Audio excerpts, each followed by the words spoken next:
ಆಮೇಲೆ audible edible sir, edible. ನಿಮ್ಮ profile ನೋಡ್ಕೊಂಡ್ ಬಂದೆ. ನಿಮ್ಗೆ ಮದ್ವೆ ಆಗಿದ್ಯಾ? ಇನ್ನೂ ಇಲ್ಲ ಸರ್. ಯಾಕೆಂತಂದರೆ ಮುಂಚೆನೇ ಕೂಡ ನನ್ನ ಹೆಗಲ ಮೇಲೆ ತುಂಬ ದೊಡ್ಡ ಜವಾಬ್ದಾರಿಗಳಿದೆ ಸರ್. ನಮ್ಮ ತಂದೆಯ ಮೊದಲ ಹೆಂಡತಿಗೆ ಒಂದು ಮಗಳು ಸರ್, ನಮ್ಮ ತಂದೆ ಎರಡನೇ ಹೆಂಡತಿಗೆ ಎರಡನೇ ಮಗಳು ಸರ್, ನಮ್ಮ ತಂದೆಯ ಮೂರನೇ ಹೆಂಡತಿಗೆ ಒಬ್ಬ ಮಗ ಸರ್, ಅಂದರೆ ಅದು ನಾನು ಸರ್. ನಮ್ಮ ತಂದೆ ತುಂಬ ಮುಂಚಿತವಾಗಲೇ ತಿಳಿಸಿದ್ರು ಸರ್, ನಮ್ಮ ತಂದೆಯ ಮೊದಲನೇ ಹೆಂಡತಿ ಮಗಳು ಫಸ್ಟ್ ಮದುವೆ ಆಗಬೇಕು ಸರ್, ನಮ್ಮ ತಂದೆಯ ಎರಡನೇ ಹೆಂಡತಿ ಮಗಳು ಆಮೇಲೆ ಮದುವೆ ಆಗಬೇಕು ಸರ್, ನಮ್ಮ ತಂದೆಯ ಮೂರನೇ ಹೆಂಡತಿ ಮಗ ಅಂದರೆ ನಾನು ಆಮೇಲೆ ಮದುವೆ ಆಗಬೇಕು sir. That is why I am still bachelor sir. ಇಷ್ಟೊತ್ತು ಹೇಳಿದ್ರಲ್ಲ, ಅದು ಇಂಗ್ಲೀಷಲ್ಲಿ ಹೇಳ್ತೀರಾ? Historically, I have so many responsibility in my shoulders, sir. First I will marry my highest sister, then I will marry my second sister. Afterwards, I only marry me only.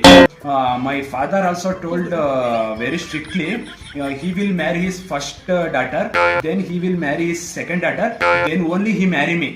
Sir, ನಾನು select ಆಗಿದ್ದೀನಾ?